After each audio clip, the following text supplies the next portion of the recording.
lo que me parece que puede transmitir de mejor forma qué es lo que es la inteligencia artificial es esta imagen. Esta imagen que tienen ustedes en la pantalla es una planta artificial. Parece real, pero no es real.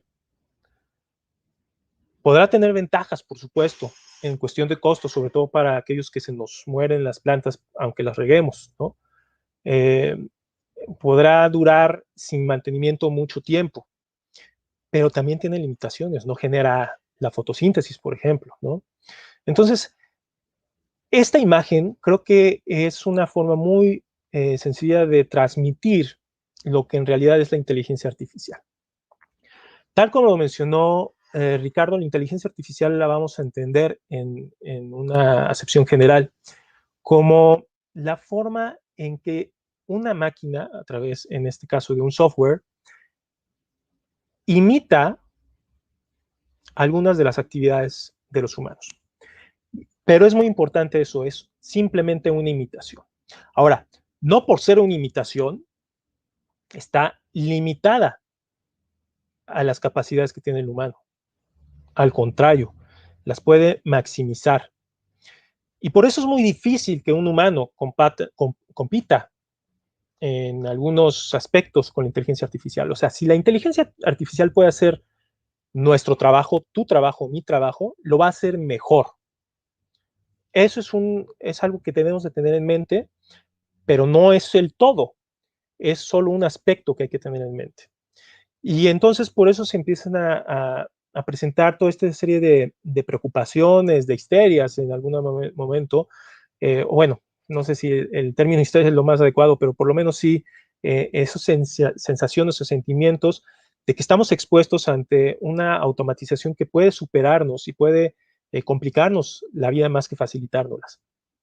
Pero eh, bueno, va a ser bien eh, interesante, en principio, que sepamos hasta dónde son los límites de la inteligencia artificial. Voy a dar un aspecto nada más como un marco muy básico de lo que se puede entender ya a través del tiempo, la evolución de lo que ha sido la inteligencia artificial, porque por supuesto que ha evolucionado y muchísimo.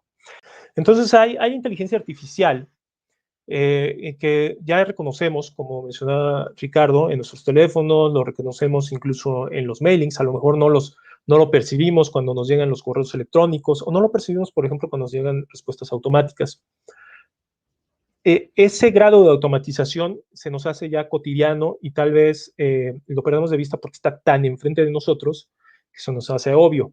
Pero detrás de eso hay una serie de algoritmos, una serie de técnicas que son muy impresionantes, de las cuales incluso les voy a mostrar un poco más gráficamente, de manera ilustrativa, un poco más adelante de la exposición. Pero para entenderlo en general, entonces la inteligencia artificial imita. Su función es imitar alguna función tanto de aprendizaje como de actuar o de acción del ser humano. Y dentro de ese gran esquema de inteligencia artificial ya podemos irnos focalizando en la forma más impresionante, podría decirlo, para los mortales, para la gente que está en la vida diaria, que puede ser el aprendizaje. El aprendizaje automático es aquello que a través de datos, así como en la escuela, a través de datos va incorporando acciones de respuesta.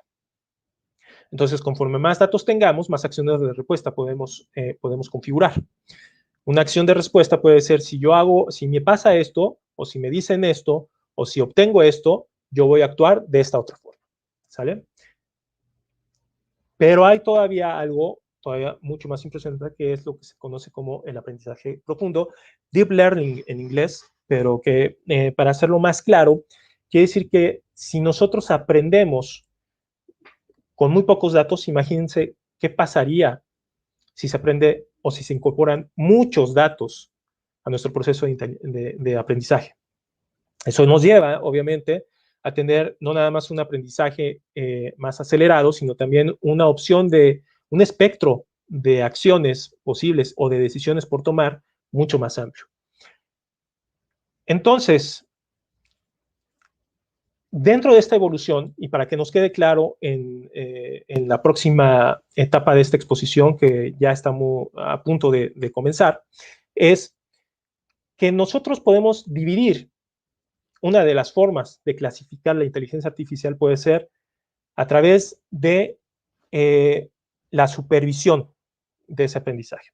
Esa supervisión no es otra cosa que decirles, oye, máquina, si tú recibes este dato, por favor, bueno, no le vamos a pedir por favor, pero si tú recibes este dato, vas a tener que responder de esta forma. Si recibes este otro dato, el dato Y, por ejemplo, vas a responder de cualquiera de estas formas. Si tú recibes el dato C, vas a responder de estas formas. Entonces nosotros le estamos marcando a la máquina cómo va a responder. Eso se programa. Cuando digo marcando, sí, los humanos lo marcamos porque lo hacen los programadores. El trabajo de los programadores es una suerte de traducción e interpretación de acciones.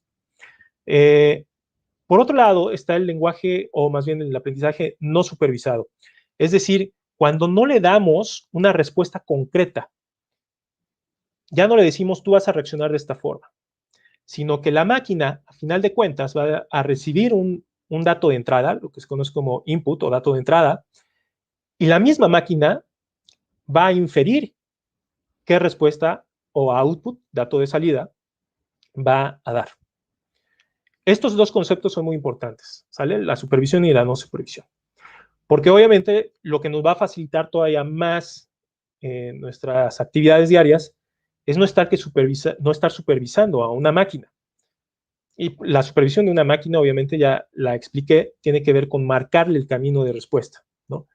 Pero todavía hay algo mucho más impresionante, que se conoce como el aprendizaje reforzado.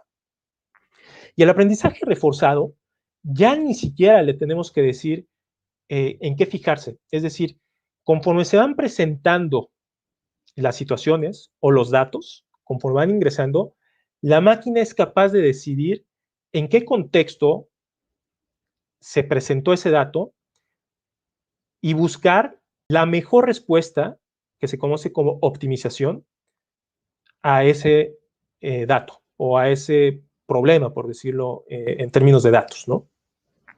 Entonces, este aprendizaje reforzado es lo que ciertamente lo que se busca es de prescindir de una reprogramación de acciones o de órdenes por parte del humano.